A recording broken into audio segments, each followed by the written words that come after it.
Hello everyone, welcome back to this YouTube channel VSM Academy, the spirit of education. So guys, already हमने LPP start कर दिया है. सो LPP में मैंने last lecture में आपको पूरा बेसिक्स एक्सप्लेन किया कि एग्जैक्टली LPP क्या होता है और उसके ऊपर हमने जो फर्स्ट एक्सरसाइज स्टार्ट किया था जिसमें 2 क्वेश्चन भी फिनिश कर दिया, जिसमें हम LPP को फॉर्मुलेट कैसे करते हैं. सो स्टूडेंट्स, आज के लेक्चर में जो रिमेनिंग क्वेश्चंस है मैं ट्राई करूंगा वो सारे के सारे क्वेश्चन आज मैं फिनिश कर दूं. सो ये रहा थर्ड क्वेश्चन आपके सामने. हम लोग स्टार्ट करते हैं without wasting a time. So question यहां पे क्या दिया है? A company manufactures 2 types of chemicals A and B.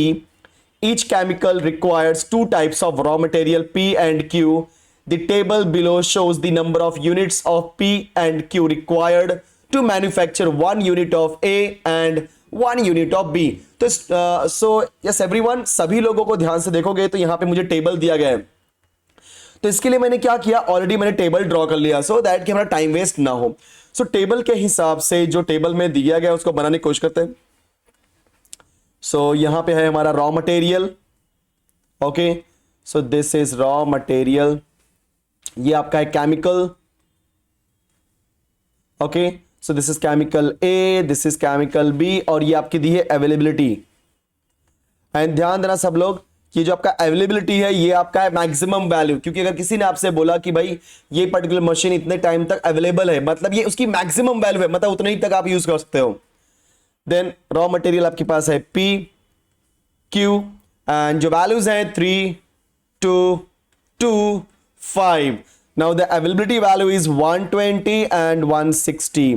अब बोलिए सर ये एक्स्ट्रा आपके टेबल, मतलब जो क्वेश्चन का टेबल था, क्वेश्चन के टेबल में एक्स्ट्रा एक नहीं दिया था, हमेशा एक एक्स्ट्रा आप रखो क्योंकि आगे रीड करो. The company gets profit of ₹350 and ₹400 by selling 1 unit of A and 1 unit of B respectively. मतलब ये होता है कि बच्चों ये जो आपका स्टूडेंट्स, ये जो आपका ए है राइट ना, सो ए को सेल करने पे प्रॉफिट कितने रुपीस का मिल रहा है? ₹350. एंड बी को सेल करने में प्रॉफिट क्या मिल रहा है? ₹400 का. सो ए के लिए प्रॉफिट कितना है बोलो? 350. And for be the profit is what? 400. So in this particular scenario ये आपका प्रॉफिट है तो आप क्या लिख दोगे? प्रॉफिट. नाउ आप सभी को ऑलरेडी अगर आपने ध्यान दिया लास्ट लेक्चर में, तो स्टूडेंट्स मैं आपको बता देना चाहता हूं, अगर आपने लास्ट लेक्चर अटेंड नहीं किया हुआ है तो उसका लिंक है और डिस्क्रिप्शन बॉक्स में दिया है, क्योंकि लास्ट लेक्चर आप एक बार आप देख लोगे एलपीपी का तो आपको आइडिया मिल जाएगा कि एग्जैक्टली क्या होता है एलपीपी. सो मैं बता देना चाहता हूं यहां पे कि अब इतना टेबल अगर आपने ड्रॉ कर दिया है सो नेक्स्ट स्टेप होगा हमें लेट करना. सो देखो लेट करते हैं, तो कैसे लेट करेंगे ध्यान दो.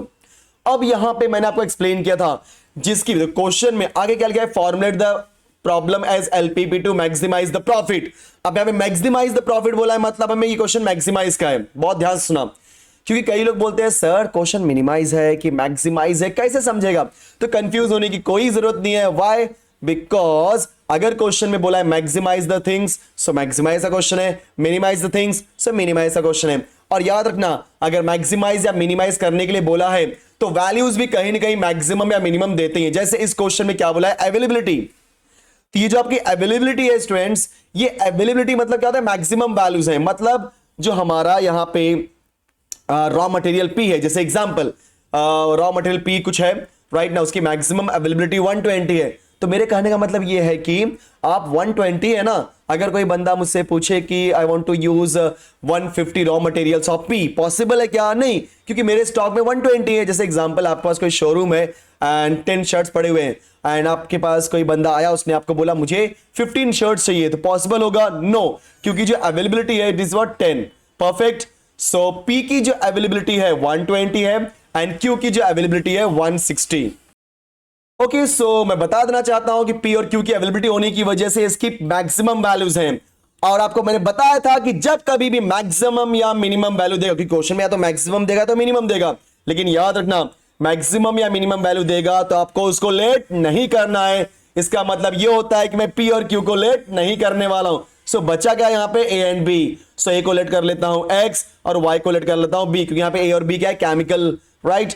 सो केमिकल A आपका 1 यूनिट है. सो जो भी है हमारे पास let X and Y. Okay, so let X and Y be the number of units of chemical A and chemical B. Perfect. So हमने ए को क्या लेट कर लिया, एक्स, राइट। हमारे पास मतलब ए के कितने टोटल यूनिट्स हैं, एक्स यूनिट्स, बी के कितने यूनिट्स हैं, वाई यूनिट्स। समझ गए। अब ध्यान देना स्टूडेंट्स कि ए के अंदर, ध्यान देना, समझा यहाँ पे मैं क्या बोलना चाह रहा हूं। अब ये एक्स और वाई है तो इक्वेशन भी आपका एक्स वाई एक्स जाने वाला है। अगर एक्स वाई ऐसे होता तो इक्वेशन इस तरीके से, मतलब ऊपर से नीचे, नीचे से ऊपर जाता। सो यहाँ पे इक्वेशन एक्स वाई इस तरीके से, तो आपका इक्वेशन इस तरीके से मूव होने वाला है। सो यहाँ पे ध्यान देना, जो मेरे पास केमिकल ए है, केमिकल के अंदर पी कितना है, 3 यूनिट्स, मतलब एक यूनिट ऑफ ए के अंदर 3 यूनिट। ध्यान देना 3 यूनिट का केमिकल ए है, सॉरी केमिकल पी है, सॉरी रॉ मटेरियल पी है। फिर से यहाँ पे मेरे पास ए है, सो ए के अंदर कितना यूनिट पी है, 3 यूनिट। केमिकल बी के अंदर कितना यूनिट पी है, 2 यूनिट। टोटल कितनी अवेलेबिलिटी है, 120। सो मेरे कहने का तात्पर्य यह है कि तो जब कभी भी हम निकालेंगे यहां पे कंडीशन, तो कंडीशन कैसे आएगा, ए के ए के अंदर है 3 यूनिट, लेकिन मेरे पास ऐसे एक्स ए है, सो क्या हो जाएगा 3x बराबर ना, क्योंकि एक ए में 3 है और यहां पे कितने ए है स्टूडेंट्स, x है, सो 3x प्लस सिमिलरली बी में कितना, एक बी में कितना आपका 2, और यहां पे मेरे पास कितने बी है, y टाइम्स ऑफ बी है, right. So 2 times of y।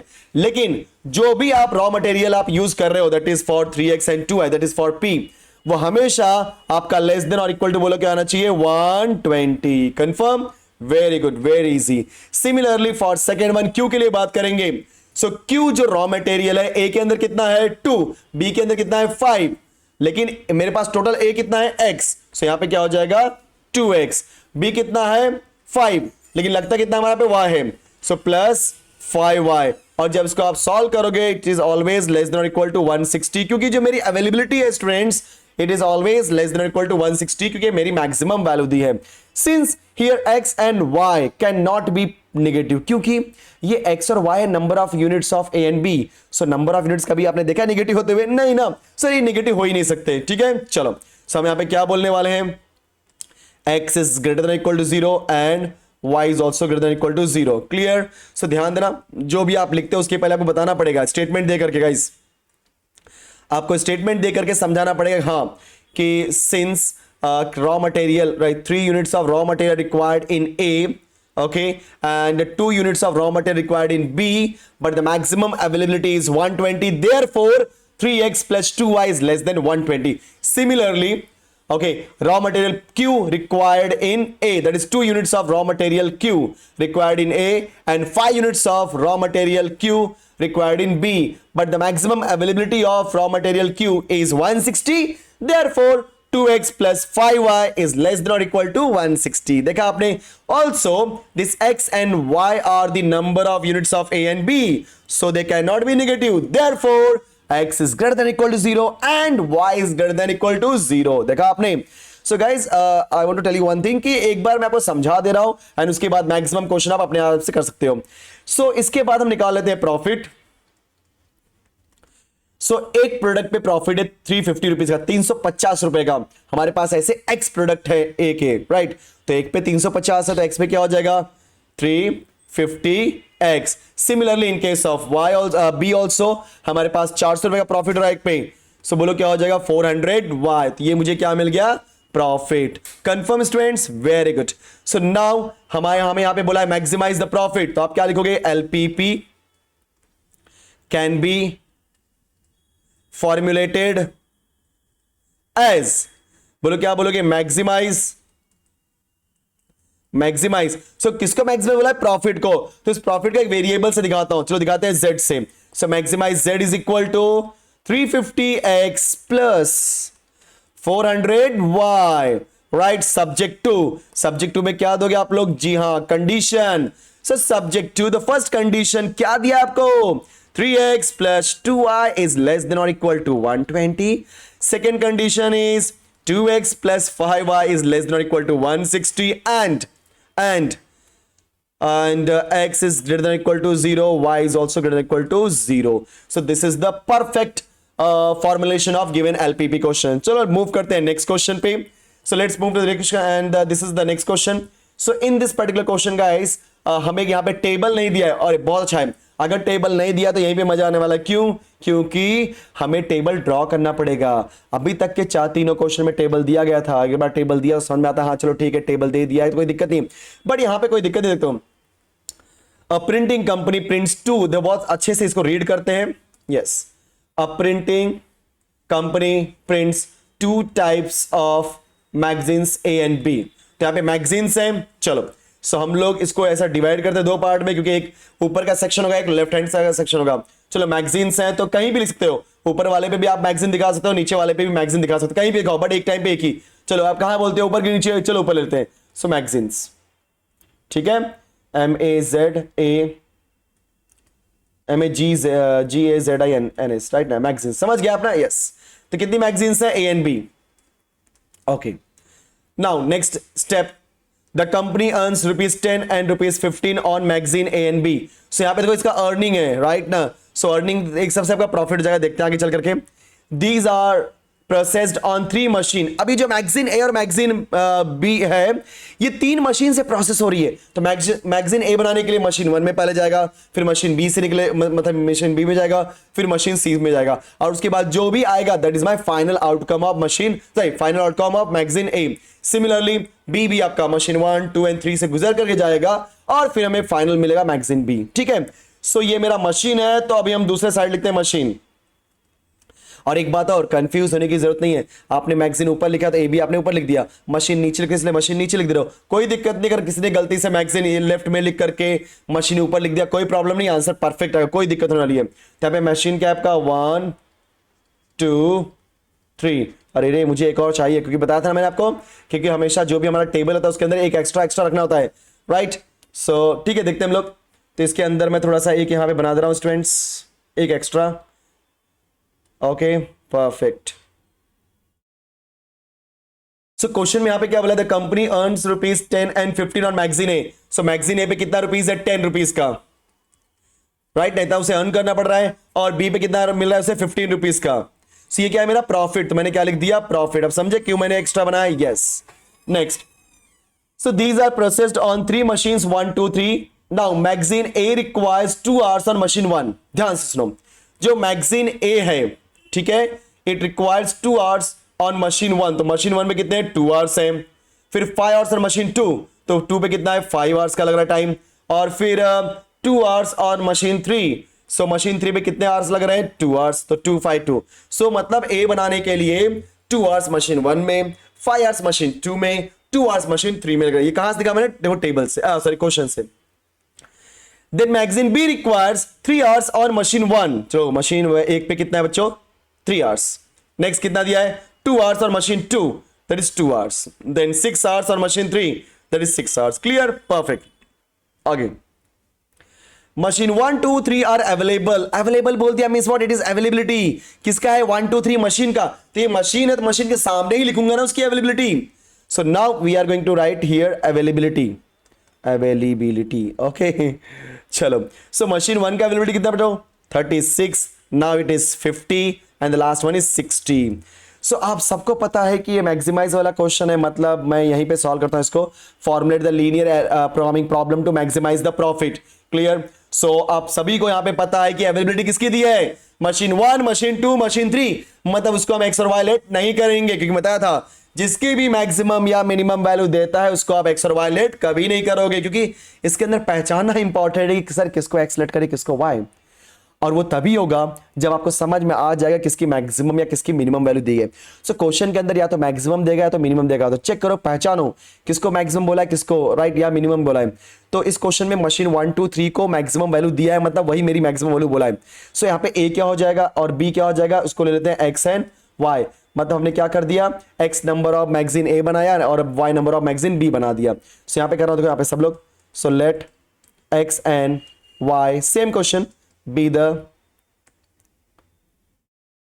number of magazine A and B respectively. Okay, very clear, perfect.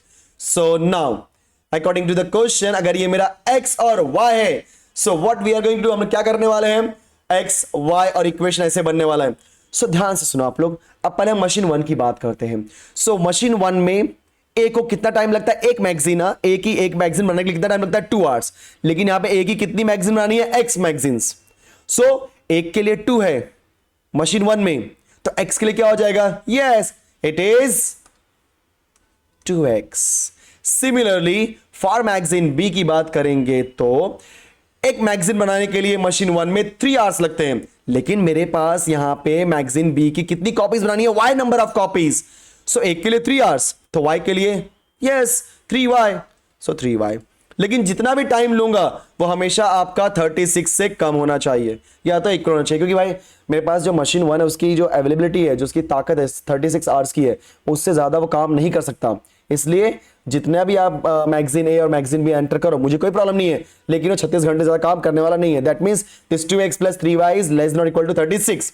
Again similarly machine 2 के लिए बोलो, क्या बोलोगे, yes 5x plus 2, I think आप समझ गए, is less not equal to 50। Next 2x plus 6y is less than or equal to 60. Again x and y are the number of magazines, ये negative नहीं हो सकती, हमेशा पॉजिटिव होंगी। So x is greater than or equal to 0, y is also greater than or equal to 0. Now let's calculate the profit. So एक magazine पे उसे 10 रुपए का प्रॉफिट होता है मैगजीन ए पे, तो x मैगजीन ए है तो इस पे क्या हो जाएगा, 10x का प्रॉफिट होगा। उसी तरीके से मैगजीन बी पे कितने रुपए का प्रॉफिट होता है, 15 रुपए का। ऐसी y मैगजीन बी है, सो क्या हो जाएगा 15y। Now it is clear, perfect. अब हम क्या लिखेंगे, यस जैसा हम लिखते हैं, so now LPP can be formulated as maximize है, राइट। सो आप क्या लिखोगे, maximize z is equal to 10x plus 15y। Now subject 2 में क्या लिखेंगे, कंडीशन। सो सब्जेक्ट 2 तो बोलो क्या है आपका, 2x plus 3y less than equal 36, 5x plus 2y less than or equal to 50, 2x plus 6y is less than or equal to 60, and the last but not least x is greater than or equal to 0, y is also greater than or equal to 0. So this is your answer. Perfect, very good. So let's move to the next question. Yes, again यहां पर भी हमें कुछ नहीं दिया, मतलब table बनाना है। तो टेबल बनाना इंपॉर्टेंट है, क्योंकि क्या होता है ना कि एग्जाम में अगर विदाउट टेबल दे दिया समझने की जरूरत है। और बच्चों ध्यान देना, मैं आपको बता देना चाहता हूं स्टूडेंट्स कि ये जो क्वेश्चंस होता है टेबल बनाने वाले बहुत आसान होते हैं, बस आप लाइन टू लाइन रीड करो और जो जैसा बोला वैसा पुट करते जाओ। सो यहां पे क्या बोला है, manufacture produces bulbs and tubes. Okay, तो यहां पे बल्ब्स एंड ट्यूब्स है, तो इसको मैं देता हूं बल्ब्स, ये मेरा प्रोडक्ट है ना इसलिए लिखता हूं प्रोडक्ट, ठीक है, bulbs and tubes. Okay, now each of these must be processed through machine M1 M2। तो मशीन दे दिया, मतलब दूसरी की बात करेंगे, जब 2-3 लोग का ऐसा रिलेशन दे करके बनता है ना स्टूडेंट्स, तो हमेशा लगता है वहां पे हमारा क्या आएगा, table. So machine M1 machine M2, आगे क्या लाए, अ पैकेज ऑफ बल्ब, चलो बल्ब की बात कर रहा हूं, require 1 hour of work on machine M1। So machine M1 में बल्ब को कितना टाइम लगता है, 1 hour 1 घंटे, and 3 hours of work on machine 2, और मशीन 2 में कितना लगता है, 3 hours, very easy.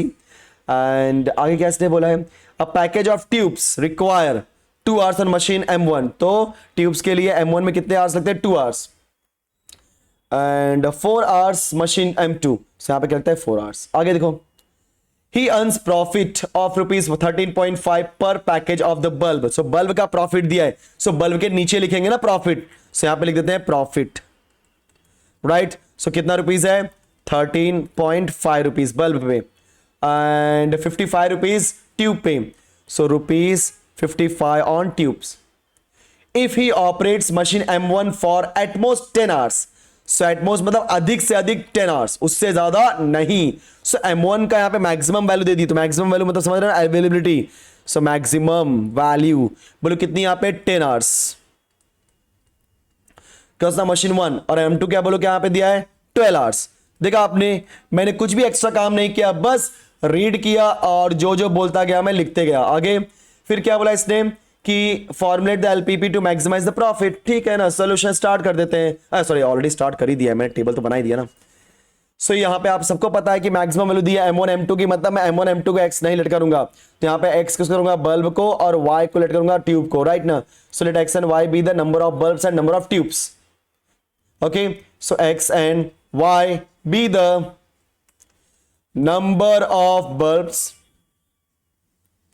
and number of tubes. Okay, अरे ट्यूब्स में बी लिखना है मुझे। ओके समझ गया ना, रुक जाओ मुझको रफ करता हूँ, नहीं तो बोलोगे सर को स्पेलिंग भी नहीं आती। ठीक है, TUBES। ओके स्टूडेंट्स, सो अब रूल के हिसाब से अगर XY है तो आपका हमेशा इक्वेशन भी ऐसे ही बनने वाला है। सो अभी देखो, एक बल्ब बनाने के लिए मुझे 1 आवर लगता है मशीन 1 में। सो ऐसे X बल्ब बनाने हैं तो क्या हो जाएगा 1 × X दैट इज X। फिर ऐसे ही एक ट्यूब बनाने के लिए मशीन M1 में कितने आ सकते हैं 2 आवर्स। ऐसे ही मेरे पास Y नंबर ऑफ ट्यूब्स हैं, तो एक के लिए 2 है तो Y के लिए 2 आए।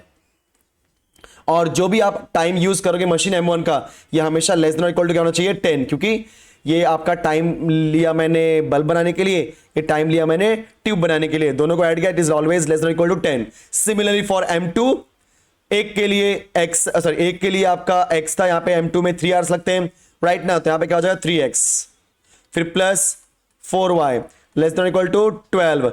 अब यहां पे X और Y कभी निगेटिव नहीं होते, ये तो चीजें आप पता ही है, क्योंकि X यहां पे Y क्या है number of bulb and number of tubes. So कभी निगेटिव हो सकता है क्या? नो। सो हमने ऐसे कॉपी कर दिया, प्रॉफिट निकाल लेते हैं। देखो बहुत आसान है यार, मैं आपको फैक्ट बता रहा हूं, आपको लग रहा होगा डिफिकल्ट, बट देखो कितना आसान तरीके से कर रहा हूं। ठीक है, सो प्रॉफिट क्या हो जाएगा, एक पे है 13.5, सो 13.5 इंटू एक्स, क्योंकि मेरे पास एक्स नंबर ऑफ बल्ब है। ऐसे ही एक ट्यूब पे 55 रुपीज का प्रॉफिट, ऐसे मेरे पास 55 Y number of bulb tubes है, तो क्या हो जाएगा 55 वाई राइट। अब आपको पता है क्या लिखना है, बोलो yes. So LPP can be formulated as maximize profit बोला था, इसलिए क्या लिखोगे maximize comma z is equal to profit 13.5x 55y and subject 2 में क्या लिखोगे, yes it is condition. So the first condition is x plus 2y is less than or equal to 10, then 3x plus 4y is less than or equal to 12, x is greater than or equal to 0 and y is also greater than or equal to 0 right। so these are the condition for maximum function क्या है z का, clear. सो ये था question number आपका 5th। सो चलो move करते हैं next question पे। सो जो नेक्स्ट क्वेश्चन है, आई थिंक इस क्वेश्चन में आपको ऑलरेडी टेबल दे दिया है, सो ज्यादा हम टाइम वेस्ट नहीं करेंगे, फटाफट इसमें जो टेबल दिया है उसको हम पहले कॉपी कर लेते हैं, उसके बाद जो जो रिक्वायरमेंट कर देंगे। सो सबसे पहले दिया है फर्टिलाइजर, ओके टेबल बना लेते हैं फिर क्वेश्चन रीड करते हैं। Fertilizer, then raw materials, this is F1 fertilizer, F2 fertilizer, availability मतलब ये मैक्सिमम वैल्यू है राइट। सो कितना दिया आपको, this is 2 3 1 4 40 70 okay and raw material यहां पे क्या है A एंड B। अब क्वेश्चन रीड करते हैं। So company manufactures 2 types of fertilizers F1 F2, each type of fertilizers requires 2 raw materials A and B। सो यहां पे हमारे पास 2 फर्टिलाइजर है F1 और F2। सो F1 और F2 के लिए हमें क्या चाहिए, 2 रॉ मटेरियल्स A और B, मतलब F1 के लिए भी रॉ मटेरियल A और B चाहिए, F2 के लिए भी चाहिए, बट उनकी क्वांटिटी क्या है, डिफरेंट है। The number of units of A and B required to manufacture 1 unit of fertilizer F1 and F2 and availability of the raw materials A and B per day are given in the table below। So हमने table draw कर दिया। So by selling 1 unit of F1 and 1 unit of F2, company get a profit of rupees 500 and 750। मतलब ये जो आपका F1 है, so F1 को cell करने पे कितने का प्रॉफिट हो रहा है students, yes it is 500 rupees का। So F1 के सामने लिख देता हूं, ये मेरा प्रॉफिट है, इसलिए यहां पे लिखता हूं profit, and this is for F1, so I'm going to write rupees 500 and F2 के लिए कितने रुपीस का प्रॉफिट है, 750, so rupees 750। now formulate the LPP to maximize the profit। again यहां पे भी हमें क्या बोला है, maximize the profit। so इस क्वेश्चन में अगेन हम क्या करेंगे, देखेंगे किसकी मैक्सिमम या मिनिमम वैल्यू दी है। सो यहां पे भी मैक्सिमम दिया, क्योंकि मैक्सिमाइज द प्रॉफिट बोल दिया मतलब मैक्सिमम ही दिया हुआ है। किसका दिया है maximum value, A and B का। कैसे मालूम पड़ा, क्योंकि अवेलेबिलिटी दी है राइट ना।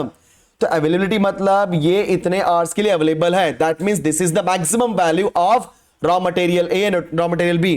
सो मेरे पास 40 यूनिट्स हैं A का, 670 यूनिट्स है B का, तो मैं इतना ही यूज कर सकता हूं, उससे ज्यादा नहीं, वो नंबर है उस नंबर से कम। सो कहने का मेरा तात्पर्य यहां पे यह है कि मैं A और B को X and Y line let कर सकता। So what we are going to do, हम लोग लेट करेंगे F1 और F2 को X and Y। So this is X and this is Y। So F1 के लिए अगर रॉ मटेरियल A की बात करेंगे तो 2 यूनिट लगता है, बट यहां पे मेरे पास X नंबर ऑफ F1 है, तो बोलो क्या हो जाएगा 2X। आप यहां पे लेट कर लेना, ठीक है, मैं लेट नहीं किया। कि let x and y be the number of units of F1 fertilizer F1 and fertilizer F2 respectively. Similarly F2 के लिए मतलब एक यूनिट ऑफ F2 में 3 A है, कितने टाइम से है 3 A, बट मेरे पास यहां पे y यूनिट ऑफ F2 है, सो एक के लिए 3 तो y के लिए 3y, लेकिन मैक्सिमम मेरे पास कितना है 40, मतलब less than equal to 40. Similarly b के लिए तो 1 इंटू एक्स एक्स, बोलो 4 into Y 4y, less than equal to 70. And अब हम क्या बोलेंगे, x is greater than equal to 0, y is greater than equal to 0. So एक चीज याद रखना, आप जो भी लिखते हो ना हमेशा उसके लिए रीजन दो कि आप क्या किए. तो ये कैसे करोगे, आप अपने जो भी क्वेश्चन आता है क्वेश्चन समझ जाओ कि for F1 unit of F1 right 2 units of, या बोल सकते हैं हम लोग कि 2 units of raw material A required, and for 1 unit of F2 3 units of raw material A required, and the maximum availability is 40. So therefore 2x plus 3y is less than or equal to 40. Similarly for B, okay, and अब क्या निकाल लेते हैं profit. सो बोलो एक fertiliser पे कितने rupees का प्रॉफिट है, 500 रुपीस का. ऐसे मेरे पास x फर्टिलाइजर है, x नंबर ऑफ, सो क्या हो जाएगा 500x प्लस y के लिए 750y. सो अभी आपको पता है कैसे लिखना है, आप क्या लिखोगे, therefore LPP can be formulated as, maximise लिखो पहले, क्योंकि yes that is what, comma दे करके प्रॉफिट को दिखा दो z से, तो z equal to 500x plus 750y. Clear, तो 500x एंड 750y होने के बाद ये सारी चीजें हमें समझनी है. तो कैसे समझेंगे, कंडीशन से, तो subject to, so subject to में कंडीशन देना है. तो first condition is 2x plus 3y is less than equal to 40, and the second condition बोलो क्या दिया है, x plus 4y is less than equal to 70, and the last but not least x is greater than equal to 0, y is also greater than equal to 0. So ये था हमारा question number 6. Clear, perfect. So after question number 6 let's move to the question number 7. Yes, again students in question number 7 हमें table नहीं दिया है, मतलब यहां पे हमें टेबल ड्रॉ करना पड़ेगा. क्लियर, सो चलो हम लोग टेबल ड्रॉ करते हैं, पहले क्वेश्चन रीड करते हैं, देन हम लोग स्टार्ट करेंगे table. So a doctor has prescribed 2 different kinds of foods A and B. Okay, तो यहां पे फूड है, तो चलो हम लोग नाम बनाना स्टार्ट करते हैं. सॉल्यूशन, बहुत आसान क्वेश्चन है. सो पहले क्या लिख दो, फूड, नाम क्या है A and B. So doctor has prescribed 2 different kinds of food A and B from a weekly diet for a sick person. तो sick person का मतलब जो डाइट है उसके लिए उसने डॉक्टर बोला भाई फूड A खिला, फूड B खिला. अब आगे क्या बोला है, द मिनिमम रिक्वायरमेंट ऑफ, एक minute, the minimum requirement of fats, carbohydrates and proteins, मतलब ये इंग्रेडिएंट्स उस फूड के अंदर हैं. तो बोलो क्या है, पहला फैट्स, दूसरा कार्ब मतलब carbohydrates, and the next one is what, protein. अच्छा प्रोटीन, टी, प्रोटीन की स्पेलिंग क्या है देखो जरा एक मिनट, TEIN ना, TEINS. Okay, proteins. अब यहाँ पे मुझे एक एक्स्ट्रा बनाना पड़ेगा, क्योंकि याद रखना जितने भी आपके एलिमेंट्स आते हैं अगर वो फुल कर देते हैं एक एक्स्ट्रा बना लो हमेशा. दो ना, ए और बी के बाद एक एक्स्ट्रा है, वैसे फैट्स, कार्ब एंड प्रोटीन के बाद एक्स्ट्रा नहीं था, मैंने बना दिया एक्स्ट्रा. ठीक है, क्योंकि जरूरत पड़ेगी आगे.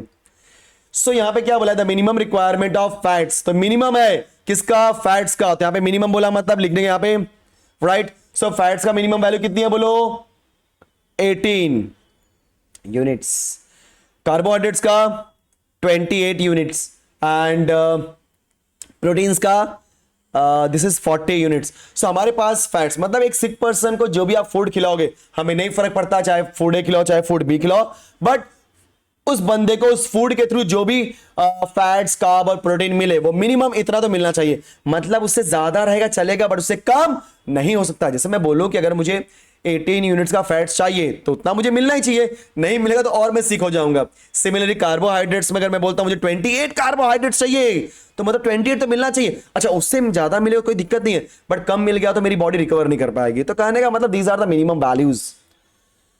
आगे देखते हैं. अब 1 यूनिट देखो सब लोग, यहां पे 1 unit of A has 4 units of fat. तो मैं पहले A की बात करता हूं, A के अंदर फैट कितना है 4. देन 14 यूनिट्स ऑफ कार्बोहाइड्रेट्स, बोलो कितना यहां पे 14. Clear, perfect. देन उसके बाद बोलो क्या आ रहा है हमारा नेक्स्ट, 8 यूनिट्स ऑफ प्रोटीन. तो यहां पे 8 यूनिट्स ऑफ क्या दे दिया, प्रोटीन. फिर आगे देखो यहां पे 1 unit of food B has 6 units of fats. This is what 6 units of fats. Carbs कितना है हमारे पास 12। नेक्स्ट आपका कार्बोहाइड्रेट्स के बाद प्रोटीन्स कितना है, एक मिनट, फूड बी है 6, फैट 12, कार्ब है एंड हाँ प्रोटीन कितना है 8। Okay perfect. The price of food, अब यहां पे प्राइस दे दिया, ठीक है प्राइस लिख देते हम लोग क्योंकि फूड ए का बोला है प्राइस ना। So price of food A is ₹4.5 per unit. तो ये क्या है पर यूनिट है, ध्यान देना। अगर मैं मतलब जैसे बोलते हैं ना पर यूनिट, जैसे एक थाली का पैसा है 4.5, 2 थाली खानी है तो 4.5 प्लस 4.5, 3 थाली खानी है तो 4.5 प्लस 4.5 प्लस 4.5, मतलब उतनी बार अपने को करना पड़ेगा। And food B is 3.5 per unit. चलो सबका मुझे कॉस्ट दे दिया। फिर क्या बोला, so that sick person diet meets the requirement at a minimum cost, मतलब हमें उस बंदे को सारे के सारी उसके प्रोटीन्स कार्बोहाइड्रेट्स फैट्स भी देने बट मिनिमम कॉस्ट पे। तो ये किसका क्वेश्चन है, मिनिमाइज का। सो घबराओ मत, यहाँ पे मैक्सिमम या मिनिमम में आज मिनिमम क्वेश्चन है। सो मिनिमम वैल्यू किसकी दी है सॉरी फैट्स का, कार्बोहाइड्रेट्स का एंड प्रोटीन्स का। तो उसको लेट करेंगे एक्स से वाई, नो, तो किसको करेंगे ए को, that is X and Y. अब मेरा इक्वेशन इस तरीके से भागेगा। सो ए के अंदर पहले फैट्स की बात कर रहे हैं, फूड ए और बी में फैट्स कितना है 4, 6 है, लेकिन मैं यहां पे कितने फूड ले रहा हूं एक्स यूनिट वाई यूनिट। तो बोलो क्या हो जाएगा, पहले लेट करते, let X, let what X and Y be the number of units of food A and B respectively. So strengths fats मतलब ए और बी दोनों फूड के अंदर फैट्स कितना है 4, 6, ये 1 यूनिट ऑफ फूड है, मतलब एक थाली के अंदर अगर मैंने x थालियां ली तो अगर एक के अंदर 4 है तो x के अंदर 4x पैसा, समझ गया ना। यस, सो पहला क्या हो जाएगा 4x देन 6y। तो यहां से जो भी मैं फैट्स दूंगा वो वैल्यू 18 या 18 से ज्यादा होनी चाहिए क्योंकि यहां पे मिनिमम वैल्यू दी है। समझ में आ रहा मैं क्या बोल रहा हूं। सो this is what minimum value, मतलब इतना तो होना ही चाहिए लेकिन उससे कम नहीं चलेगा, या तो वो नंबर या तो उस नंबर से ज्यादा। ओके चलो, so 4x plus 6y is greater than और इक्वल टू 18। कार्बोहाइड्रेट्स के लिए भी same, 14x plus same question 12y is greater equal to 28।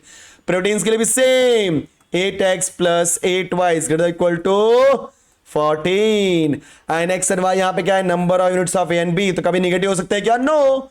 So x is greater equal to 0, y is also greater than equal to 0. So this is the conditions. Now price निकाल लो। So price कितना आएगा आपका, yes 4.5 3.5। So 4.5 3.5 मतलब एक पे 4.5 तो x पे क्या हो जाएगा 4.5x, एक पे 3.5 तो y पे क्या हो जाएगा 3.5y। अब ये मिनिमम कॉस्ट होना चाहिए तो क्या बोलोगे, yes LPP can be formulated as. So price को हम देखेंगे z से, तो मिनिमाइज लिखेंगे यहां पे, ठीक है। So minimise z equal to price है ना 4.5x प्लस 3.5y। सब्जेक्ट 2 में क्या लिखेंगे, कंडीशन। सो फर्स्ट कंडीशन क्या दिया है मुझे, 4x plus 6y is greater than equal to 18। I hope कि आप सभी को ये सारी चीजें समझ में आ रही हैं। ओके सो बहुत ध्यान से समझिए और वीडियो को एंड तक देखिए, ऑटोमेटिकली आपको ये जो डिफिकल्टी होती है ना वर्ड प्रॉब्लम समझाने के लिए और समझने के लिए, आपको मैं गारंटी देता हूं आपको समझ आ जाएगा। Then 4x plus 6y is greater equal to 18। Next 14x plus 12y is greater equal to 28। 8x plus 8y is greater than equal to 14, x is greater than equal to 0, y is also greater than equal to 0. So this is all about question number what 7. So आज के लिए हम इतना ही करते हैं, लगभग हमने half an hour का लेक्चर ले लिया। अब जो बाकी के 1-2 क्वेश्चंस बाकी है उसको हम नेक्स्ट लेक्चर में करेंगे, उसको हमें समझाना पड़ेगा। ओके सो नेक्स्ट लेक्चर मिलते हैं, तब तक फटाफट वीडियो को लाइक कर दो, शेयर करो एंड सब्सक्राइब करो क्योंकि मैं चाहता हूं कि बहुत जल्दी हम लोग 10,000 हमारा भी गाइस, हमारा ये टारगेट है कि हमें 10,000 सब्सक्राइबर करने। अब कैसे करने आपका प्रॉब्लम है, आप करके दो राइट। तो फटाफट शेयर करो सो दैट कि सब लोग सब्सक्राइब करना स्टार्ट करें। ओके सो मिलते हैं नेक्स्ट वीडियो में इसी एनर्जी के साथ और इसी कॉन्सेप्ट के साथ, तब तक के लिए बाय बाय।